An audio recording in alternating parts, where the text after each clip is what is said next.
जय श्री राधे कृष्ण। आप सभी का आपके अपने YouTube channel VK Mishra present में बहुत बहुत स्वागत है। आइए आज आप सब सुनेंगे गुरुवार व्रत की कथा।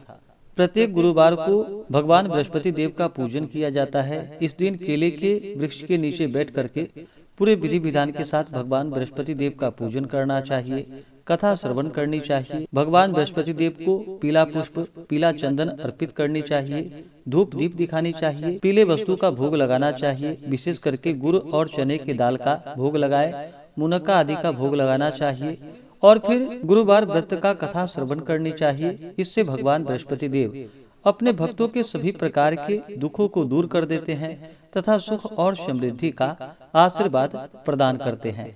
तो आइए सुनते हैं गुरुवार व्रत की संपूर्ण कथा। इसी प्रकार से ज्ञानवर्धक जानकारियां प्राप्ति के लिए, व्रत पूजा के बारे में जानने के लिए, कथा को सुनने के लिए चैनल पे अगर आप पहली बार आए हैं तो चैनल को लाल बटन दबा करके सब्सक्राइब करें, साथ में बेल आइकन घंटी को दबाएं ताकि वीडियो का नोटिफिकेशन आपको समय से मिलता रहे। वीडियो को लाइक करें, कमेंट में भगवान विष्णु की जय, भगवान बृहस्पति देव की जय जरूर लिखें।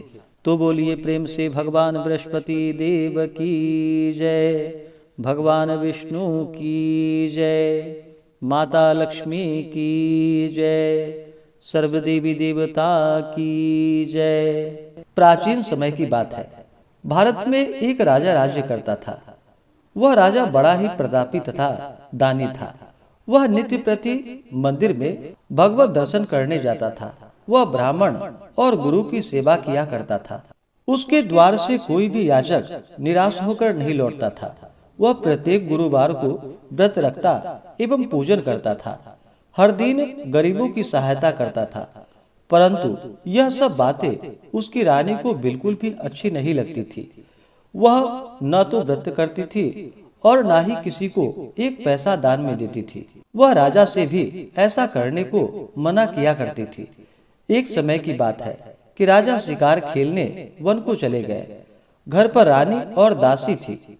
उस समय भगवान बृहस्पति देव साधु का रूप धारण कर राजा के दरवाजे पर भिक्षा मांगने आए। साधु ने रानी से भिक्षा मांगी तो वह कहने लगी कि हे साधु महाराज, मैं इस दान और पुण्य से तंग आ गई हूँ। इस कार्य के लिए तो मेरे पतिदेव ही बहुत हैं। अब आप ऐसी कृपा करें कि सारा धन नष्ट हो जाए तथा मैं आराम से रह सकूं। साधु रूपी बृहस्पति देव ने कहा कि हे देवी, तुम बड़ी विचित्र हो। संतान और धन से कोई दुखी नहीं होता है, इसको सभी चाहते हैं। पापी भी पुत्र और धन की इच्छा करता है।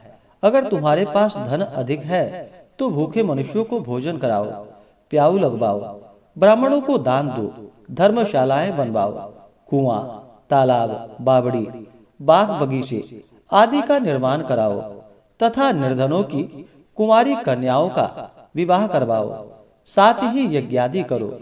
इस प्रकार के कर्मों से आपके कुल का और आपका नाम परलोक में भी सार्थक होगा एवं तुम्हें भी स्वर्ग की प्राप्ति होगी। परंतु रानी साधु की इन बातों से खुश ना हुई। उसने कहा कि हे साधु महाराज, मुझे ऐसे धन की आवश्यकता नहीं जिसको मैं अन्य लोगों को दान देती फिरूं तथा जिसको रखने और संभालने में ही मेरा सारा समय नष्ट हो जाए। साधु ने कहा कि हे देवी, यदि तुम्हारी ऐसी ही इच्छा है तो जैसे मैं तुम्हें बताता हूँ तुम वैसा ही करना। बृहस्पतिवार के दिन घर आंगन को गोबर से लीपना, अपने केशों को पीली मिट्टी से धोना, केशों को धोते समय स्नान करना, राजा से कहना वह हजामत करवाए, भोजन में मांस मदिरा खाना, कपड़े धोबी के यहाँ धुलने देना। इस प्रकार 7 बृहस्पतिवार करने से तुम्हारा सारा धन नष्ट हो जाएगा। यह कहकर साधु महाराज रूपी बृहस्पति देव वहां से अंतर ध्यान हो गए। रानी ने साधु के ऐसे कहने के अनुसार 7 बृहस्पतिवार तक वैसा ही किया और फिर केवल 3 ही बृहस्पतिवार बीते थे कि उसकी समस्त धन और संपत्ति नष्ट हो गई। भोजन के लिए दोनों समय परिवार तरसने लगा तथा सांसारिक भोगों से दुखी रहने लगा। तब राजा रानी से कहने लगा कि हे रानी, तुम यहाँ पर रहो, मैं दूसरे देश को जाता हूँ। क्योंकि यहाँ पर मुझे सभी मनुष्य जानते हैं, इसलिए मैं यहाँ पर कोई काम नहीं कर सकता। अब मैं परदेश जा रहा हूँ, वहाँ कोई काम धंधा करूँगा, शायद हमारे भाग्य बदल जाए। ऐसा कहकर राजा परदेश को चला गया। वह वहाँ जंगलों से लकड़ियाँ काट कर लाता और शहर में बेचता था। इस तरह जीवन व्यतीत करने लगा। उधर राजा के बिना रानी और दासियां दुखी रहने लगी। किसी दिन भोजन मिलता और किसी दिन जल पीकर ही रह जाती थी। एक समय रानी और दासियों को 7 दिन बिना भोजन के व्यतीत करना पड़ा। तो रानी ने अपनी दासी से कहा कि हे दासी, यहाँ पास ही के नगर में मेरी बहन रहती है, वह बड़ी धनवान है। तू उसके पास जा और वहां से 5 सेर बेझर मांग कर ले आ, जिससे कुछ समय के लिए गुजारा हो जाएगा। दासी रानी की बहन के पास गई। रानी की बहन उस समय पूजा कर रही थी। बृहस्पतिवार का दिन था। दासी ने रानी की बहन से कहा कि हे रानी, मुझे आपकी बहन ने भेजा है, मुझे 5 सेर बेझर दे दो। दासी ने यह बात अनेकों बार कही, परंतु रानी की बहन ने कोई उत्तर नहीं दिया, क्योंकि वह उस समय बृहस्पतिवार की कथा सुन रही थी। जब दासी को रानी की बहन से कोई उत्तर ना मिला तो वह बहुत दुखी हुई। उसे क्रोध भी आया। वह लौटकर रानी से जाकर बोली कि हे रानी, आपकी बहन बहुत ही घमंडी है, वह छोटे लोगों से बात भी नहीं करती। मैंने उससे कहा तो उसने कोई उत्तर नहीं दिया। मैं वापस चली आई। रानी बोली कि हे दासी, इसमें उसका कोई दोष नहीं है। जब बुरे दिन आते हैं तब कोई सहारा नहीं देता। अच्छे बुरे का पता विपत्ति में ही लगता है। जो ईश्वर की इच्छा होगी वही होगा। यह सब हमारे भाग्य का दोष है। उधर रानी की बहन ने सोचा कि मेरी बहन की दासी आई थी, परंतु मैं उससे नहीं बोली, इससे वह बहुत दुखी हुई होगी। अतः कथा सुनकर और विष्णु भगवान का पूजन समाप्त कर वह अपनी बहन के घर आई और कहने लगी कि हे बहन, मैं बृहस्पतिवार का व्रत कर रही थी। तुम्हारी दासी हमारे घर गई थी, परंतु जब तक कथा होती है तब तक हम लोग ना ही उठते हैं और ना ही बोलते हैं, इसलिए मैं नहीं बोली। कहो, दासी क्यों गई थी? रानी बोली कि बहन, हमारे घर अनाज नहीं था। वैसे तुमसे कोई बात छिपी नहीं है, इस कारण मैंने दासी को तुम्हारे पास 5 सेर बेझर लेने के लिए भेजा था। रानी की बहन बोली कि बहन देखो, बृहस्पति भगवान सबकी मनोकामनाएं पूर्ण करते हैं। देखो, शायद तुम्हारे घर में ही अनाज रखा हो। यह सुनकर दासी घर के अंदर गई तो वहां उसे एक घड़ा जो कि बेझर से भरा हुआ मिला। उसे बड़ी हैरानी हुई, क्योंकि उसने एक एक बर्तन देख लिए थे। उसने बाहर आकर रानी को बतलाया। दासी अपनी रानी से कहने लगी कि हे रानी, देखो, वैसे हमको जब अन्न नहीं मिलता तो हम रोज ही व्रत करते हैं। अगर इसने इस व्रत की विधि और कथा पूछ ली जाए तो उसे हम भी कर लिया करेंगे। दासी के कहने पर रानी ने अपनी बहन से बृहस्पतिवार व्रत के बारे में पूछा। उसकी बहन ने बतलाया, हे बहन, बृहस्पतिवार को सूर्योदय से पहले उठकर स्नान करके बृहस्पतिवार का व्रत करना चाहिए, लेकिन उस दिन सिर नहीं धोनी चाहिए।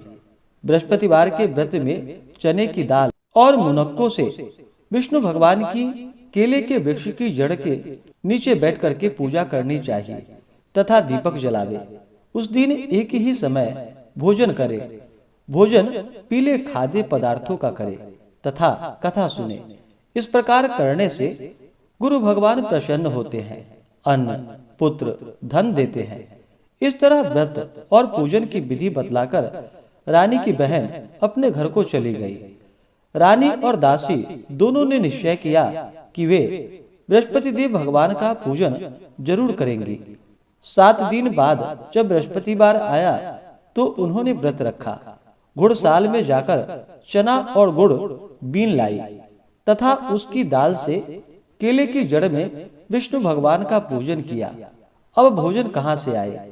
दोनों बड़ी दुखी हुई, परंतु उन्होंने व्रत किया। इस कारण बृहस्पति देव प्रसन्न हो गए। वे एक साधारण व्यक्ति के रूप में 2 थालों में सुंदर पीला भोजन लेकर आए और दासी को देकर बोले कि हे दासी, यह भोजन तुम्हारे और रानी के लिए है, तुम दोनों करना।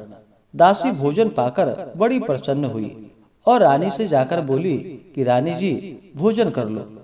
रानी को भोजन आने के बारे में कुछ पता नहीं था, इसलिए वह दासी से बोली कि जा, तू ही भोजन कर, तू हमारी व्यर्थ ही हंसी उड़ाती है।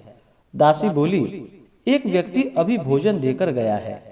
रानी कहने लगी, वह भोजन तेरे लिए ही दे गया होगा, तू ही भोजन कर ले। दासी ने कहा कि वह व्यक्ति हम दोनों के लिए 2 थालों में भोजन देकर गया है, इसलिए मैं और आप दोनों ही साथ साथ भोजन करेंगे। फिर दोनों ने गुरु भगवान को नमस्कार कर भोजन प्रारंभ किया। उसके बाद वे प्रत्येक बृहस्पतिवार को गुरु भगवान का व्रत और पूजन करने लगी। बृहस्पति भगवान की कृपा से उसके पास धन हो गया, परंतु रानी फिर पहले की तरह ही आलस्य करने लगी। तब दासी बोली कि देखो रानी, तुम पहले भी इस प्रकार आलस्य करती थी, तुम्हें धन के रखने में तुम्हें कष्ट होता था, इस कारण सभी धन नष्ट हो गया। अब जब गुरु भगवान की कृपा से धन मिला है तो फिर तुम्हें आलस्य नहीं करना चाहिए। बड़ी मुसीबतों के बाद हमने यह धन पाया है, इसलिए हमें दान पुण्य करना चाहिए। भूखे मनुष्यों को भोजन कराओ, प्याऊ लगवाओ, ब्राह्मणों को दान दो, कुआं, तालाब, बावड़ी आदि का निर्माण करवाओ, मंदिर पाठशाला बनवाकर दान दो, कुंवारी कन्याओं का विवाह करवाओ, धन को शुभ कार्यों में खर्च करो, जिससे तुम्हारा कुल का यश बढ़े तथा स्वर्ग प्राप्त हो और पितृ प्रसन्न हो। दासी की बात मानकर रानी ने इसी प्रकार के कर्म करने प्रारंभ कर दिए, जिससे उनका काफी यश फैलने लगा। एक दिन रानी और दासी आपस में विचार करने लगी कि न जाने राजा किस दशा में होंगे, उनकी कोई खोज खबर नहीं है। गुरु भगवान से उन्होंने प्रार्थना की और भगवान ने रात्रि में राजा को स्वप्न में कहा कि हे राजा, उठो, तेरी रानी तुझको याद करती है, अब अपने देश को लौट जा। फिर क्या था, राजा प्रातः काल उठकर जंगल से लकड़ियां काटकर लाने के लिए जंगल की ओर चल पड़ा। जंगल से गुजरते हुए वह सोचने लगा, रानी की गलती से कितने दुख भोगने पड़े। राजपाट छोड़कर उसे जंगल में आकर रहना पड़ा। जंगल से लकड़ियां काटकर उन्हें बेचकर गुजारा करना पड़ा। उसी समय उस जंगल में बृहस्पति देव एक साधु का रूप धारण कर वहां पर आए और राजा के पास आकर बोले कि हे लकड़हारे, तुम इस सुनसान जंगल में किस चिंता में बैठे हो, मुझे बतलाओ। यह सुनकर राजा के नेत्रों में जल भर आया और साधु की वंदना कर बोला कि हे प्रभु, आप सब कुछ जानने वाले हैं। इतना कहकर राजा ने साधु को अपनी संपूर्ण कहानी सुना दी। महात्मा तो स्वभाव से ही दयालु होते हैं। वे राजा से बोले कि हे राजा, तुम्हारी पत्नी ने बृहस्पति देव के प्रति अपराध किया था, जिसके कारण तुम्हारी यह दशा हुई। अब तुम किसी प्रकार की चिंता मत करो, भगवान तुम्हें पहले से भी अधिक धन देंगे। देखो, तुम्हारी पत्नी ने बृहस्पतिवार का व्रत करना प्रारंभ कर दिया है। अब तुम भी बृहस्पतिवार का व्रत करके चने के दाल व गुड़ और जल को लोटे में डालकर केले के पत्ते से भगवान विष्णु का पूजन करो। फिर कथा कहो या सुनो, भगवान तुम्हारी सभी कामनाओं को पूर्ण करेंगे। साधु को प्रसन्न देखकर राजा बोला कि हे प्रभु, मुझे लकड़ी बेचकर इतना पैसा नहीं बचता जिससे भोजन करने के उपरांत कुछ बचा सकूं। मैंने रात्रि में अपनी रानी को व्याकुल देखा है। मेरे पास कोई साधन नहीं है जिससे समाचार जान सकूं। फिर मैं बृहस्पतिवार की कौन सी कहानी कहूं या सुनूं, मुझको तो कुछ भी मालूम नहीं है। साधु ने कहा कि हे राजा, तुम किसी बात की चिंता मत करो। बृहस्पतिवार के दिन तुम रोजाना की तरह लकड़ियां लेकर शहर में जाओ। तुम्हें रोज से 2 गुना धन प्राप्त होगा, जिससे तुम भली भांति भोजन कर लोगे तथा बृहस्पति देव की पूजा का सामान भी आ जाएगा। अब सुनते हैं बृहस्पतिवार व्रत की कथा। प्राचीन काल में एक बहुत ही निर्धन ब्राह्मण था। उसकी कोई संतान ना थी। वह नित्य पूजा पाठ करता, परंतु उसकी स्त्री बहुत मलिनता के साथ रहती थी। वह ना ही स्नान करती थी और न किसी देवता का पूजन करती थी। प्रातः काल उठते ही सर्वप्रथम भोजन करती, बाद में कोई अन्य कार्य करती। ब्राह्मण देवता बहुत दुखी रहते थे। पत्नी को बहुत समझाते, किंतु उसका कोई परिणाम ना निकलता। भगवान की अनुकंपा से एक समय उस ब्राह्मण की पत्नी गर्भवती हुई और 10वें महीने में एक सुंदर कन्या को जन्म दिया। निर्धन ब्राह्मण कन्या के जन्म से बहुत दुखी हुआ। धीरे धीरे ब्राह्मण की कन्या बड़ी होने लगी। बचपन से ही उस कन्या की रुचि भगवान विष्णु की पूजा में थी। वह प्रातः उठते ही स्नान आदि करके भगवान विष्णु का पूजन करने मंदिर में जाती थी। बृहस्पतिवार को व्रत करके विधिवत पूजा पाठ करती थी। पूजा पाठ के बाद वह पढ़ने के लिए पाठशाला में चली जाती थी। घर से चलते हुए वह मुट्ठी भर जौ साथ लेकर जाती थी और पाठशाला के रास्ते में थोड़े थोड़े जौ गिराती हुई जाती थी। जब वह पाठशाला से घर लौटती तो जौ के वह दाने जो कि सोने में बदले हुए उसको मिलते। लड़की सभी सोने के दाने बीन लाती थी। एक दिन जब वह सोने के दानों को साफ कर रही थी तो उसकी माँ ने कहा, बेटी, सोने के दाने साफ करने के लिए सोने का सूप भी तो होना चाहिए। अगले दिन बृहस्पतिवार था। उसने भगवान बृहस्पति देव की पूजा करते हुए उनसे प्रार्थना की कि हे भगवान, यदि मैंने आपका व्रत विधिवत किया हो तो मुझे सोने का सूप दे दो। भगवान बृहस्पति देव ने उसकी मनोकामना पूरी करने का वचन दिया। पाठशाला से लौटते समय उसे रास्ते में सोने का सूप पड़ा हुआ मिला। घर लौटकर सोने का सूप अपनी माँ को दिखाकर वह सोने के दाने साफ करने लगी। उसी समय नगर का राजकुमार उसके घर के पास से गुजरा। उस सुंदर लड़की को सोने के सूप में जौ साफ करते हुए देखकर राजकुमार उस पर मोहित हो गया। महल में लौटकर राजकुमार ने राजा से उस लड़की से विवाह करने की इच्छा प्रकट की। तो राजा ने ब्राह्मण को महल में बुलाकर राजकुमार से लड़की की विवाह की बात कही। ब्राह्मण तैयार हो गया और फिर धूमधाम से उस लड़की का विवाह राजकुमार से हो गया।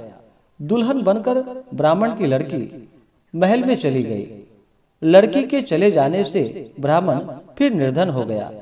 उसे कई कई दिन भोजन भी नहीं मिलता था। बहुत दुखी होकर ब्राह्मण एक दिन अपनी लड़की के पास गया। अपने पिता से निर्धनता का समाचार सुनकर उसे बहुत सा धन देकर पिता को विदा किया। उस धन से ब्राह्मण के कुछ दिन तो आराम से गुजर गए, लेकिन जल्दी ही फिर भूखे मरने की हालत हो गई। ब्राह्मण अपनी लड़की से धन लेने के लिए फिर महल में पहुंचा। लड़की ने पिता की बुरी हालात देखकर कहा, पिताजी, आखिर आप कब तक मुझसे धन लेकर जीवन यापन करेंगे? आप कोई एक उपाय क्यों नहीं करते जिससे आपका घर धन संपत्ति से भर जाए? ब्राह्मण ने कहा, मैंने तेरी माँ को बहुत समझा लिया, पर उसकी समझ में कुछ नहीं आता। उसका फुहरपन नष्ट हो तो घर की निर्धनता भी दूर हो जाए। तब कुछ सोचकर लड़की ने पिता से कहा कि पिताजी, आप कुछ दिनों के लिए माँ को मेरे पास छोड़ जाओ। तब कुछ सोच समझकर ब्राह्मण पत्नी को लड़की के पास महल में छोड़ आया। लड़की ने अपनी माँ से कहा कि माँ, तुम कल प्रातः उठकर स्नान आदि करके भगवान बृहस्पति देव भगवान विष्णु की पूजा अवश्य करना। पूजा करने से तुम्हारी निर्धनता अवश्य दूर हो जाएगी। लेकिन उसकी माँ ने उसकी कोई बात ना मानी। तब क्रोधित होकर लड़की ने अपनी माँ को एक कक्ष में बंद कर दिया। सूर्योदय के समय माँ को उठाकर जबरदस्ती उसे स्नान करवाया और फिर मंदिर में ले जाकर भगवान बृहस्पति देव की पूजा करवाई। कुछ दिनों तक ऐसा करने से माँ की बुद्धि में परिवर्तन हुआ और वह स्वयं बृहस्पतिवार का व्रत रखने लगी। उसके व्रत रखने से ब्राह्मण के घर में भगवान विष्णु की अनुकंपा से धन की वर्षा होने लगी। दोनों पति पत्नी धन संपत्ति पाकर आनंद पूर्वक जीवन यापन करते हुए विष्णु धाम को चले गए। और उस लकड़हारा बने राजा ने उन साधु से भगवान बृहस्पति देव की यह कथा सुनकर बृहस्पतिवार का व्रत करके भगवान विष्णु की पूजा की। उस दिन से उसके सभी क्लेश दूर हो गए। लेकिन अगले बृहस्पतिवार को कामकाज में अधिक व्यस्त रहने के कारण उसने भगवान बृहस्पति देव जी का व्रत नहीं किया। भगवान बृहस्पति देव लकड़हारे से क्रोधित हो गए और उसे भूल की सजा दी। उस दिन नगर के राजा ने नगर में घोषणा करके सबको सूचित किया कि प्रत्येक नागरिक मेरे महल में भोजन करने आए। जो नहीं आएगा उसे अपराधी मानकर भारी दंड दिया जाएगा। लकड़हारा बने राजा ने उस नगर के राजा की घोषणा तो सुन ली, लेकिन जंगल से लकड़ी काटकर लाने और उन्हें बेचने में देर हो जाने के कारण वह समय पर महल में भोजन करने नहीं जा सका। अतः राजा के सैनिक लकड़हारे को पकड़कर महल में ले गए। राजा ने उसे महल में एक कक्ष में बैठाकर भोजन कराया। उस कक्ष में एक खूंटी पर रानी का सोने का हार लटका हुआ था। लकड़हारा अकेला उस कक्ष में भोजन कर रहा था। तभी उसने एक आश्चर्यजनक घटना घटती हुई देखी। देखते ही देखते वह खूंटी हार को निगल गई। थोड़ी देर बाद राजा ने हार गायब देखा तो लकड़हारे को कारावास में डलवा दिया। लकड़हारा मन ही मन अपने भाग्य को कोसने लगा। तभी उसे जंगल में मिले साधु का स्मरण हो आया। थोड़ी देर में भगवान बृहस्पति देव सन्यासी के रूप में उसके सामने प्रकट हुए और कहा कि हे लकड़हारे, तूने भगवान बृहस्पति देव की पूजा नहीं की, इसी कारण तुम्हें कष्ट हुआ है। लेकिन अब चिंता मत करो। बृहस्पतिवार के दिन कारागार के दरवाजे पर तुम्हें कुछ पैसे पड़े हुए मिलेंगे। उन पैसों से भगवान बृहस्पति देव का व्रत करके उनकी पूजा करोगे तो तुम्हारे सब दुख नष्ट हो जाएंगे। बृहस्पतिवार के दिन दरवाजे पर पड़े मिले पैसे से चने और गुड़ मंगवाकर लकड़हारे ने बृहस्पतिवार की कथा कही तो भगवान बृहस्पति देव ने प्रसन्न होकर उस नगर के राजा को स्वप्न में लकड़हारे को कारागार से मुक्त करने को कहा। सुबह राजा ने अपने कक्ष में आकर देखा तो खूंटी पर रानी का हार टंगा हुआ पाया। राजा ने लकड़हारे को मुक्त कर दिया और उसे धन और आभूषण आदि देकर विदा किया। लकड़हारा बना राजा उस नगर से चलकर अपने नगर में पहुंचा तो उस नगर में कुएं, धर्मशालाएं, बाग बगीचे देखकर बहुत प्रसन्न हुआ। राजा ने किसी से पूछा कि ये कुएं, धर्मशालाएं किसने बनवाई है। सबने उसे बतलाया कि ये सब रानी और उसकी दासी ने बनवाए हैं। राजा महल में पहुंचा तो रानी ने उसका भव्य स्वागत किया। तब राजा ने निश्चय किया कि सप्ताह में एक बार तो सभी बृहस्पतिवार का व्रत तथा पूजन करते हैं, परंतु मैं प्रतिदिन व्रत किया करूंगा तथा दिन में 3 बार कथा कहूंगा। अब राजा हर समय दोशाले में चने की दाल बांधे रहता तथा दिन में 3 बार बृहस्पति देव की कथा कहता। कुछ दिनों के बाद राजा को अपनी बहन की याद आई। एक दिन घोड़े पर सवार होकर राजा अपनी बहन से मिलने चल दिया। अभी राजा नगर के बाहर पहुंचा ही था कि उसने कुछ लोगों को एक शव को ले जाते हुए देखा।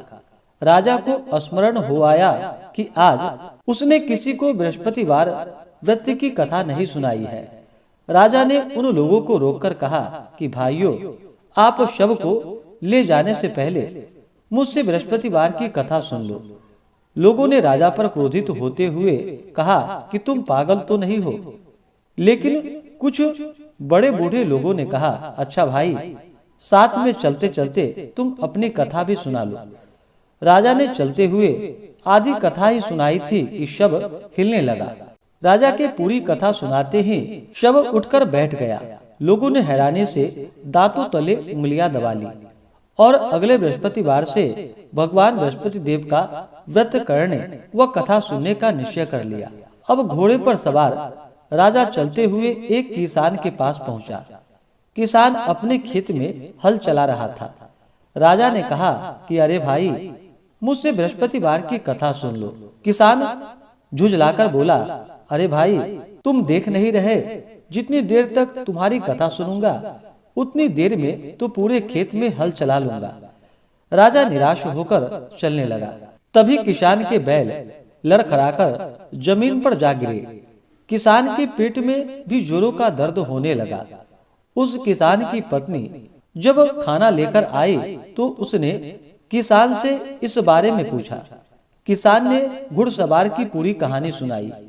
किसान की पत्नी दौड़ती हुई राजा के पास पहुंचकर हाथ जोड़कर बोली कि भैया, मैं तुम्हारी कथा सुनने को तैयार हूँ। राजा ने उसके साथ खेत पर पहुंचकर बृहस्पतिवार की कथा सुनाई। तभी बैल उठकर खड़े हो गए। किसान के पेट का दर्द भी तुरंत ही ठीक हो गया।